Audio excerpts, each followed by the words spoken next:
bonjour, Alexandre Cavin, je suis chargé de projet à la Fédération vaudoise de coopération, la FEDEVACO. Donc je suis parti au Népal de fin août à mi-septembre.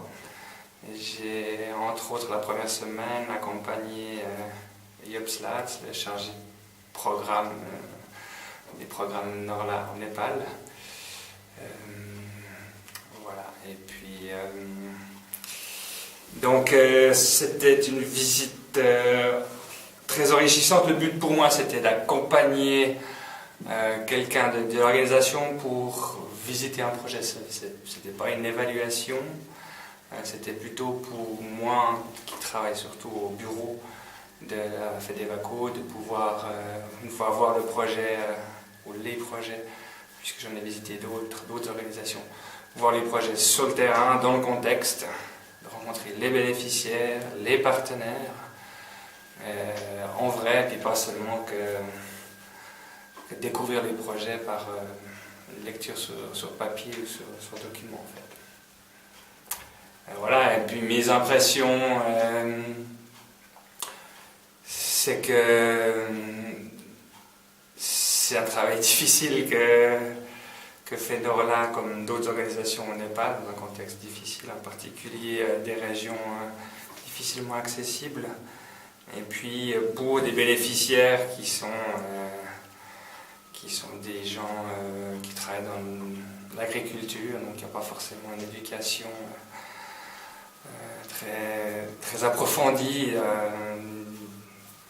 Et puis que voilà, c'est un travail de proximité avec les bénéficiaires. Et puis ce qui est important dans le cadre des projets de coopération, c'est un travail que Norla mène avec des partenaires népalais sur place. Donc là aussi j'ai été très impressionné par le project team, l'équipe de projet du partenaire de Norla qui est Saras. La visite du projet, ça se passait à un moment au démarrage du projet, donc on ne peut pas encore voir de grands résultats puisqu'on est évidemment au démarrage, mais c'était intéressant pour moi de voir quelles étaient quelle population, quel bénéficiaire allait être choisi par Saras, donc le partenaire de Norla et Norla, et de pouvoir voilà, d'aller visiter les wards, les communautés dans la montagne, de marcher plusieurs heures par jour pour aller voir les communautés, d'approcher la diversité culturelle et ethnique du Népal, puisqu'on a visité des communautés de différentes ethnies. Voilà. Et donc plus particulièrement, tu es allé à Rasuva, et là, au nombre des bénéficiaires, il y a 50% qui sont des femmes. Donc. Et qu'est-ce que tu as pu observer particulièrement en ce qui les concerne?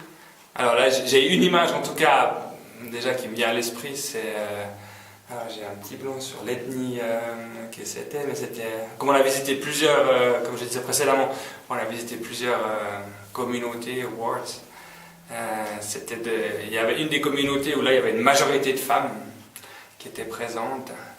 Je crois que c'est justement une ethnie où les femmes ont une place prépondérante, ce qui n'est pas le cas dans toutes les ethnies. Donc voilà, j'ai bien apprécié. Et puis il y avait aussi, évidemment, comme il y a beaucoup de femmes, il y avait aussi beaucoup d'enfants. Donc c'était un matin tôt, c'était très agréable. Et puis une autre image que je garde et puis qui reflète un petit peu aussi l'importance du travail des femmes, c'est qu'en fait les femmes, que ce soit dans cette communauté en particulier dont je parlais précédemment, mais je pense dans toute la population népalaise, en particulier dans le domaine de l'agriculture, mais aussi dans toute partie du monde, c'est que sans les femmes, le monde s'arrête de tourner, quoi. En ce sens que les femmes, elles assument 90% de toutes les tâches.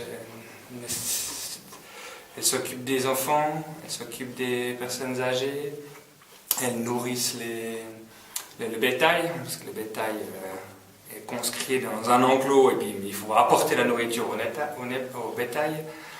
Elle s'occupe aussi de l'agriculture, donc les maraîchages, arrosage, et puis de ce qui peut être dégagé comme surplus, on s'occupe aussi de le vendre au marché. Aller au marché, ça veut dire aussi s'approvisionner en nourriture au marché. Et puis, et en plus, à côté de tout ça, donc ça c'est vraiment les femmes qui s'occupent de ça, les hommes ne s'occupent pas de ça. Ouais, un petit peu au champ, j'en ai vu.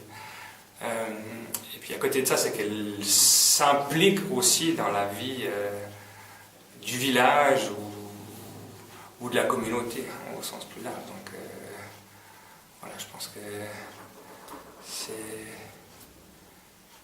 au Népal, dans les régions agricoles, les régions reculées, mais comme dans d'autres parties du monde, c'est heureusement qu'il y a des femmes.